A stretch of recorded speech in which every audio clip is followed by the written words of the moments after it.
Professor Roni K baby, അതായത് ഈ സാമ്പത്തിക വർഷം അവസാനിക്കാൻ പോവുകയാണ്.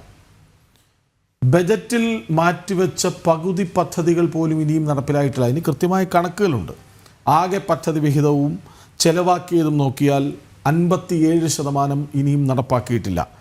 സംസ്ഥാന പദ്ധതികളും ചെലവാക്കിയതും നോക്കിയാൽ 58% ഇനിയും നടപ്പാക്കിയിട്ടില്ല.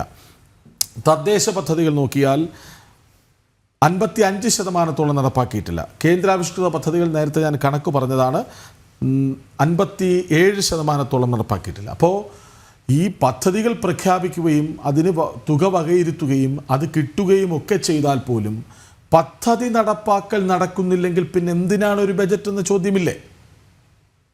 ഇവിടെ ചോദിച്ച ചോദ്യം വളരെ പ്രസക്തമാണ്. നമുക്ക് അതിന്റെ കാരണങ്ങൾ എന്താണെന്ന് കൃത്യമായി തന്നെ കണ്ടെത്തേണ്ടിയിരിക്കുന്നു. ഞാൻ അതിന്റെ ഒരു കാരണമായി ഞാൻ മനസ്സിലാക്കുന്നത്, ഇപ്പോൾ ഇവിടെ കേരളത്തിന്റെ കാര്യം പറഞ്ഞപ്പോൾ തന്നെ കേന്ദ്രത്തിന്റെ കാര്യം ഞാൻ അതിനെ രാഷ്ട്രീയമായി കാണുകയാണ് എന്ന് ദയവ് ചെയ്ത് കരുതരുത്.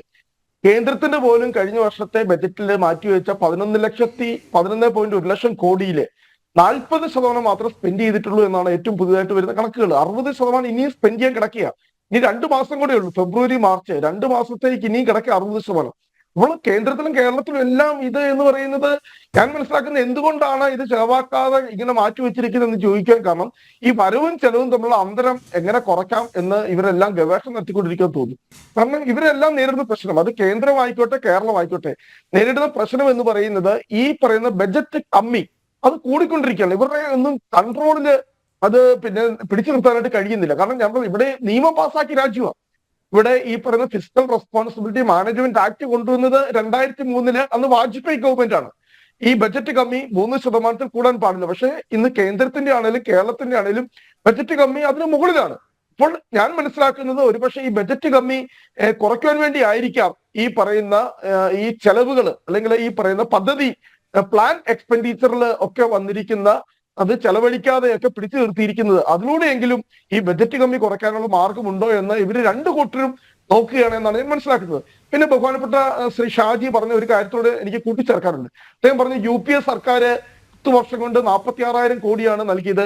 പിന്നെ BJP ഗവൺമെന്റ് കഴിഞ്ഞ 10 വർഷം കൊണ്ട് അതിന്റെ 3 ഇരട്ടി ഇവിടെ നൽകി. ഞാൻ അതിനെ നിഷേധിക്കുന്നില്ല. പക്ഷെ അന്നത്തെ രൂപയുടെ വാല്യൂവോ അല്ലെങ്കിൽ ഇന്ത്യൻ എക്കോണമിയുടെ ഒരു വ്യാപ്തിയോ അല്ല ഇന്നുള്ളത്. കേന്ദ്ര സർക്കാരിന്റെ വരുമാനം തന്നെ എത്രയോ ഇരട്ടി വർദ്ധിച്ചിരിക്കുന്നു. ഞാൻ ഈ ഇന്ധന നികുതി മാത്രം ചൂണ്ടിക്കാണിക്കാം.